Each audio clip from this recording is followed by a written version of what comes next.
Assalamu alaikum students. Today I am here to discuss about the wildlife and fisheries. So in wildlife we discuss about the endangered species. So today our topic is endangered species. So firstly we discuss about the endangered species. कि endangered species कौन सी होती हैं? वो plants और animals जिनका खतरा होता है एक्सटिंक्ट होने का, उन्हें कहते हैं endangered species. अब जो इंडेंजर्ड स्पीशीज़ हैं, एक हमारे पास एजेंसी है, इंटरनेशनल एजेंसी है, जिसे कहते हैं IUCN. IUCN का एब्रीविएशन है international union for conservation of nature. Red list as likely to become extinct. ये वो कंजर्वेशन एजेंसी है जिसने इसे रिकमेंड किया कि ये इंडेंजर्ड स्पीशीज़ वो स्पीशीज़ हैं जिनके मुस्तकबिल में एक्सटिंक्ट होने का खतरा हो सकता है. देन अब इंडेंजर्ड स्पीशीज़ को 3 क्लासेस में कैटेगराइज किया गया है. क्रिटिकली इंडेंजर्ड स्पीशीज़, थ्रेटन्ड और इंडेंजर्ड स्पीशीज़, रेयर स्पीशीज़.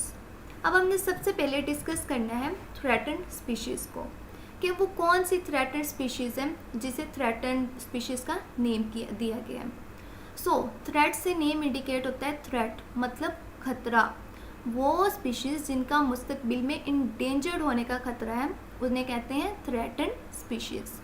अब जो स्पीशीज़ हैं वो थ्रेट हो गया है, उनका खतरा है इंडेंजर्ड होने का. अब उनका खतरा क्यों है?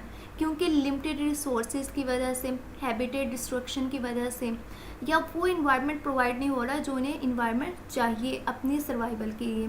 सो इस तरह अगर इन्हें ये चीज़ें प्रोवाइड नहीं की जाएंगी या नहीं होंगी तो उनका थ्रेट हो जाएगा, उनके एक हमें खतरा लाहक होगा उनके इंडेंजर्ड होने का. अब स्पीशीज़ उन्होंने कहा है जो इंडेंजर्ड है, any species that is in danger of extinction throughout all or significant portion of its range.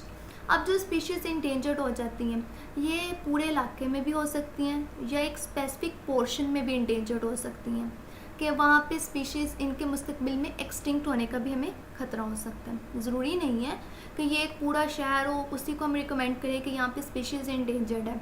नहीं, ये एक स्पेसिफिक एरिया में भी हो सकती हैं, एक स्पेसिफिक रीजन में, एक स्पेसिफिक सिटी में. देन नेक्स्ट अब हमने देखना है कि वो कौन कौन सी स्पीशीज़ हैं, वो कौन कौन से एनिमल्स हैं जो इंडेंजर्ड है पाकिस्तान में. इनमें आ जाएगी हमारे पास markhor, long billed vulture, snow leopard, Balochistan black bear, green turtles, Indus river dolphin, Marco Polo sheep, fishing cat, cranes, houbara bustard. ये 10 इंडेंजर्ड स्पीशीज़ हैं जिन्हें IUCN red list of Pakistan species ने रिकमेंड किया है कि टॉप 10 इंडेंजर्ड एनिमल्स हैं पाकिस्तान में. अब जिस तरह हम ये देख सकते हैं कि हमारे पास मार्खोर, इसी तरह हमारे पास फिशिंग कैट, क्रेन्स और दूसरे एनिमल्स हैं जो इंडेंजर्ड है पाकिस्तान में. अब इंडेंजर्ड और थ्रेटन्ड में क्या फ़र्क था? इंडेंजर्ड वो हैं जिनका मुस्तकबिल में हमें ये है कि इनके एक्सटिंक्ट होने का खतरा है. थ्रेटन्ड वो है जिनका खतरा है कि इंडेंजर्ड हो सकते हैं. अब हमने ये तो देखा कि स्पीशीज़ इंडेंजर्ड भी होती हैं और थ्रेट भी है उनका, लेकिन ऐसा होता क्यों है? जब उनका हैबिटेट लॉस हो जाता है या जब उन्हें लिमिटेड रिसोर्सेज प्रोवाइड किए जाते हैं जो उन्हें सर्वाइवल के लिए चाहिए होते हैं, वो रिसोर्सेज लिमिटेड प्रोवाइड किए जाते हैं.